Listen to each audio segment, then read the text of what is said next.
Online aplicado a la protección civil. Fernando Viene Madrid es vocal asesor coordinador de comunicaciones y sistemas de comunicación de la Dirección de Protección Civil y Emergencias. Adelante.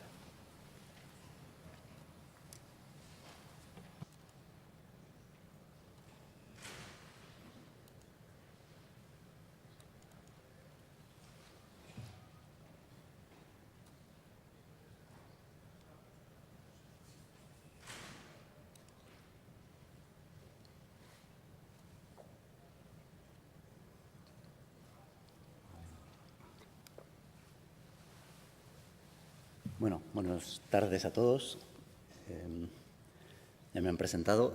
Quiero agradecer en primer lugar a la Asociación GVSIC la invitación que ha hecho a mi dirección general a que presentemos nuestros primeros pasos haciendo uso de las herramientas de la suite GVSIC y, bueno, sobre todo por lo que nos permite aprender de qué uso se está haciendo de estas herramientas en otras partes y conocer mejor este mundo que falta me hacía. Vengo en representación de la Dirección General de Protección Civil y Emergencias del Ministerio del Interior. En el programa aparecía con un nombre un poco distinto. Y voy a hablar de la implantación que estamos comenzando de GVSIC Online en nuestra Dirección General.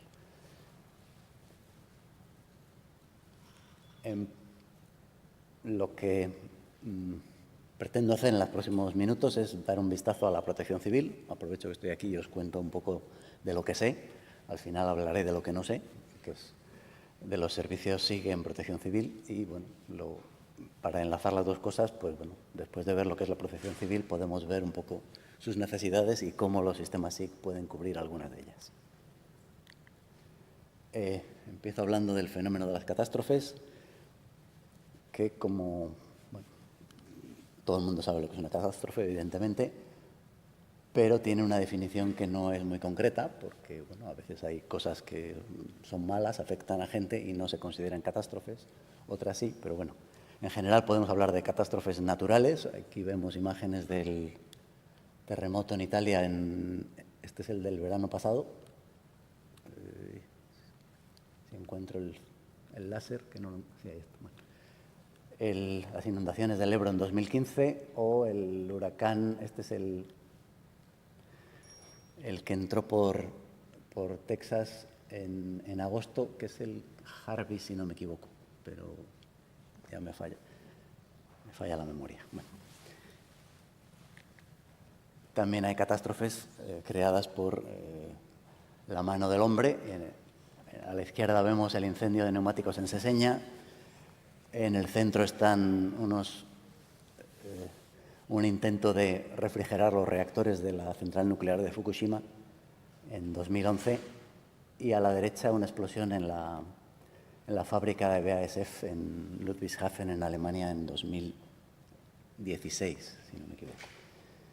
Bueno, Fukushima es un caso de catástrofe natural que causó, a su vez, una catástrofe creada por el hombre, puesto que hubo un maremoto que afectó a una central nuclear y el accidente gordo fue el de la central nuclear. Bueno, ahí habría discusión de cuál fue más gordo, si el maremoto o el accidente nuclear.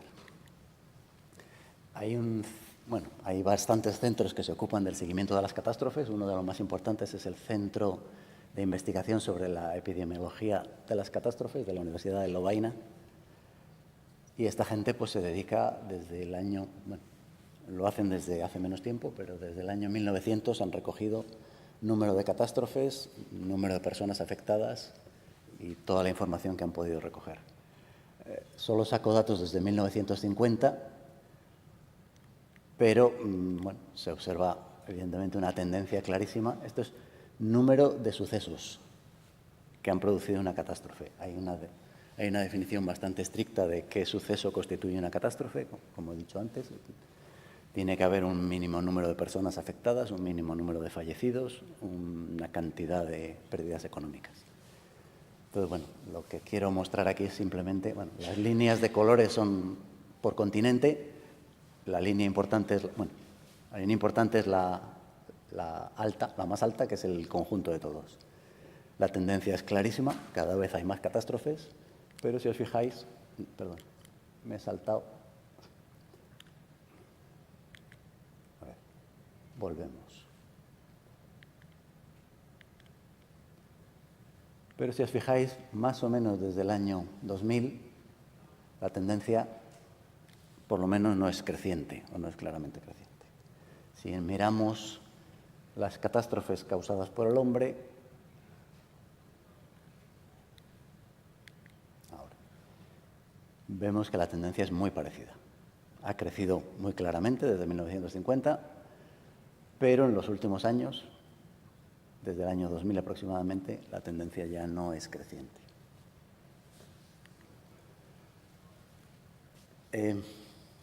Iba a hablar brevemente de la evolución de la protección civil. La protección civil es básicamente, definida de forma muy vaga, la respuesta a las catástrofes. Podemos hablar de 3 diferentes ramas en esa evolución de la protección civil. La primera sería pasar de proteger los bienes a proteger a las personas, porque diríamos protección civil, aunque quizá no con ese nombre, existe hace muchos siglos. Los romanos tenían bomberos, pero los bomberos romanos no se preocupaban mucho de la gente que estaba en la casa que se quemaba, se preocupaban de salvar la casa. De hecho, lo primero que hacían cuando llegaban a la casa, espero que al contrario que actualmente, era negociar el precio con el dueño de la casa. Mientras negociaban, el precio subía, hasta que llegó un momento y el precio bajaba completamente, porque ya se había quemado todo, ya no había más que negociar. Eso ha evolucionado, ya no es así. La protección civil se preocupa de proteger a las personas. Obviamente también hay que apagar el fuego, eso no se niega, pero lo primero es proteger. No, el énfasis de la protección civil es proteger a las personas. La otra evolución de la protección civil es la combinación de muy diferentes actores, tanto desde el punto de vista técnico, digamos que sigue habiendo bomberos en protección civil, efectivamente, pero están los servicios sanitarios, están servicios de rescate, hay mucha gente que tiene que trabajar junta. Por tanto, la coordinación es otro tema muy importante en la protección civil. En España, por supuesto, más, porque la protección civil, como sabéis, es una competencia que no es del Estado, ni de las comunidades autónomas, ni de los ayuntamientos, sino de todos ellos en conjunto. Por tanto, cuando hay una catástrofe, hay mucha gente que tiene que ponerse de acuerdo. O sea, la coordinación es otro aspecto crítico en protección civil. Y el tercer aspecto que quería resaltar un poco con este dibujo es que el énfasis ya no es en hay un incendio, vamos corriendo, lo apagamos, o hay un terremoto, vamos corriendo y salvamos a quien podamos, sino, además de la intervención, que es una acción de respuesta, hay una fase previa que es de preparación, donde hay una serie de tareas de anticipación, de prevención y de planificación. Pero además hay una fase posterior que es la rehabilitación. Una vez que se ha destruido algo, conviene reconstruirlo. Y lo que es importante en la rehabilitación, obviamente, es importante por sí, pero es muy importante también porque la rehabilitación debe hacerse con vistas a que la preparación sea mejor para la próxima vez. Por tanto, estamos hablando ya de un ciclo. Y eso es el tercer aspecto de la evolución de la protección civil que quería resaltar. Obviamente también hay un tema de seguimiento y hay que evaluar el sistema de vez en cuando. Y esto es algo que se refleja en la nueva ley de protección civil que ha salido, es del año 2015, o sea que muy nueva no es, pero teniendo en cuenta que la anterior era del año 85, si no me equivoco, pues bueno, sí que es nueva.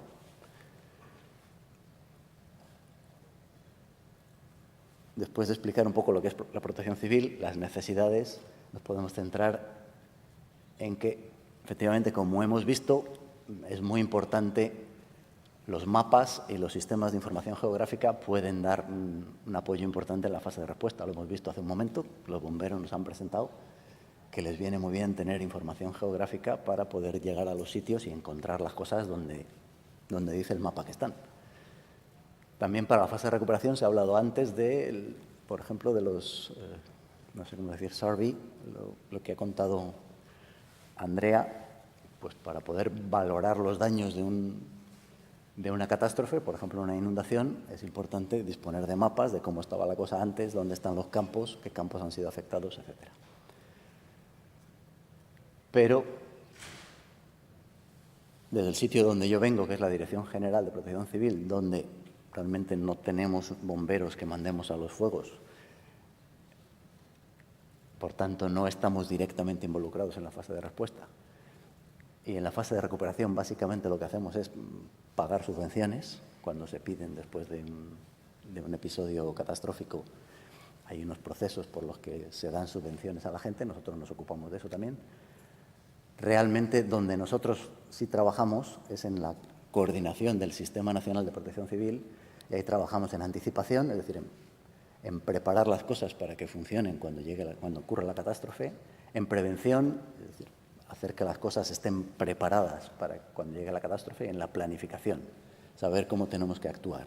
Y aquí sí que utilizamos, obviamente, también información geográfica, y es donde realmente el GeoVSIG nos va a venir al pelo. Bueno, esto es un resumen de lo que he dicho, que a las 3 ideas clave es en la evolución de la protección civil, necesidades de las personas, coordinación y ciclo completo de actuaciones. Por tanto, los SIG se utilizan en las 3 fases, pero como acabo de decir, nos vamos a concentrar en la fase de preparación. Hablo ya de los SIG que usamos actualmente en la Dirección General. Voy poniendo ejemplos, no es una muestra completa, pero para que os hagáis una idea de la situación actual en la Dirección General. Tenemos un sistema de ayuda para la gestión de emergencias nucleares, donde pues se han definido, por ejemplo, las rutas de aviso. Si hubiera una emergencia nuclear en la central de Almaraz, que podéis ver aquí, pues se seguirían estas rutas para ir avisando a los vecinos de lo que tienen que ir haciendo y irles avisando de la situación. Hay otras rutas que están en color rojo, que es la evacuación del personal. Pues la gente se la llevaría o a Plasencia o a Navalmoral o por la ruta sur a Trujillo, que está por aquí abajo. Y además se detallan varios componentes, como aquí se muestran los controles de acceso, donde tiene que ir la Guardia Civil a controlar que la gente no se meta en la zona afectada por la emergencia, por ejemplo.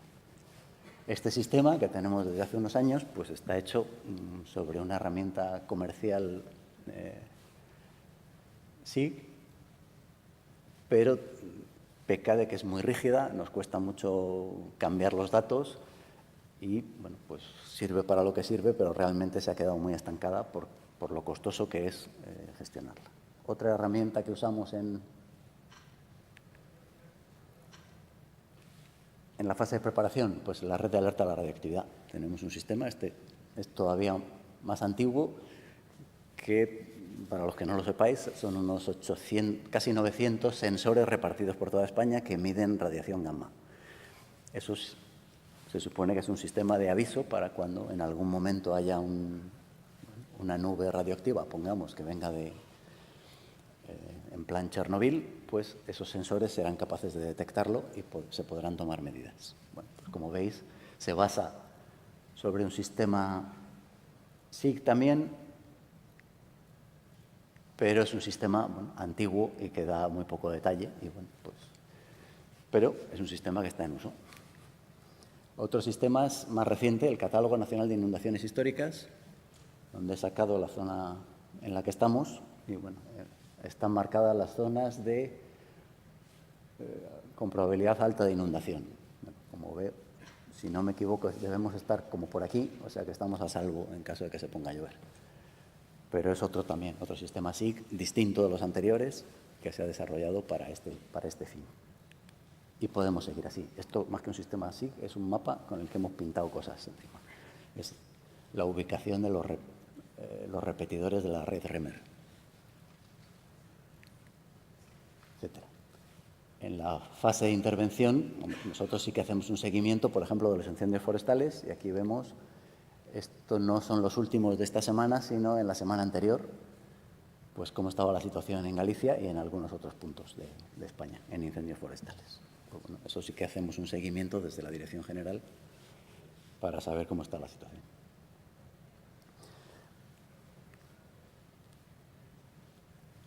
Resumen de la situación actual, pues tenemos muchas herramientas muy variadas que no comparten información y que hacen muy difícil integrar información de un sistema en otro.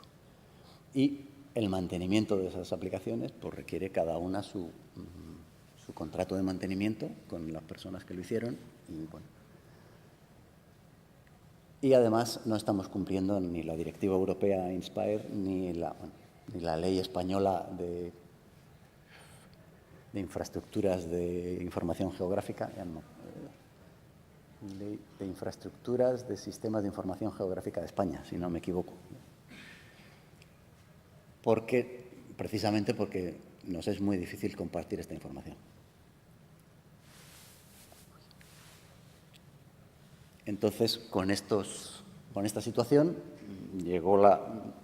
tuvimos que decidir si desplegábamos un nuevo sistema de información geográfica y... Perdona, Fernando, ¿te quedan 3 minutos? Muy bien.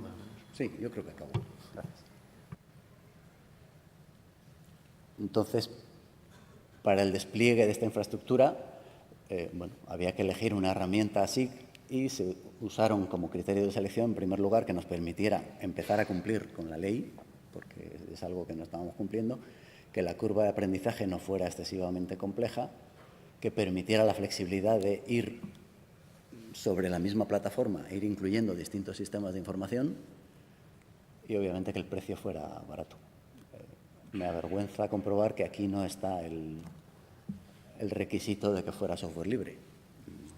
Bueno, lo siento, pero en principio, teniendo en cuenta que el precio era un factor importante, la decisión al final fue desplegar GeoBasic Online. Estamos en proceso de despliegue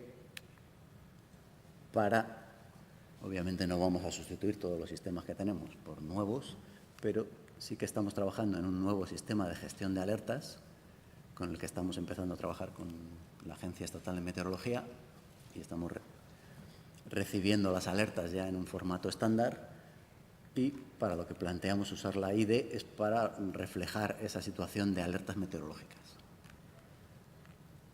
El sistema de gestión de emergencias nucleares que he sacado al principio con la ubicación de distintos elementos de los planes de emergencia nuclear, como son las rutas de evacuación o los controles de acceso, por ejemplo, es un sistema que pensamos que va a ser muy fácil migrar a la nueva herramienta. Y, por último, lo que también se ha enseñado brevemente, las coberturas de la red radioemergencia. El nuevo sistema esperamos que nos dé una manera de estimar cómo mejorar esas coberturas, pues quizá desplegando nuevos repetidores o a lo mejor hasta podemos eliminar alguno que sobre, etc. Y en el futuro, pues los nuevos sistemas que se desarrollen y que tengan base SIG se desarrollarán sobre el nuevo sistema y los actuales, según lo permita el tiempo y el dinero, se irán migrando a la IDE. Como ejemplo rápido, a ver si nos da tiempo, solo para que veáis el aspecto, ahora mismo, el sistema que está. No sé si me ha hecho caso, sí.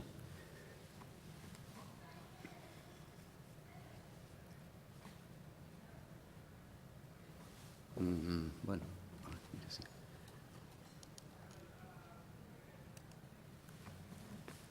Esto es GeoBasic Online, como podéis ver.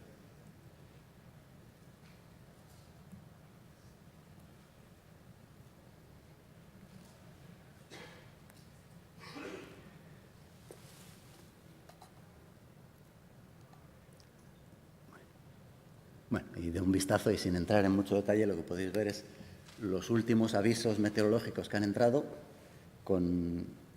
usando las zonas de predicción que usa AEMET, pues los avisos que se han recibido se van reflejando en la IDE. Esto en el futuro pues se irá depurando. Obviamente esto es una prueba y seguramente no todos los avisos que veis están activos ahora mismo. Seguramente eso hay que irlo mejorando, pero esto es realmente el sistema en vivo. Me he atrevido a conectarme y no estaba caído ni nada, o sea que, bueno, si hubiera estado caído tenía a quien echarle la culpa, aquí cerca, o sea que... Pues, y si volvemos a la presentación, pues creo que hemos terminado. GeoBasic Online Protección Civil. Esto quiere reflejar que, bueno, que todas estas personas que trabajamos para que las emergencias o las catástrofes no tengan tanto impacto, tienen el apoyo de sistemas de información geográfica. Gracias y... Gracias, Fernanda.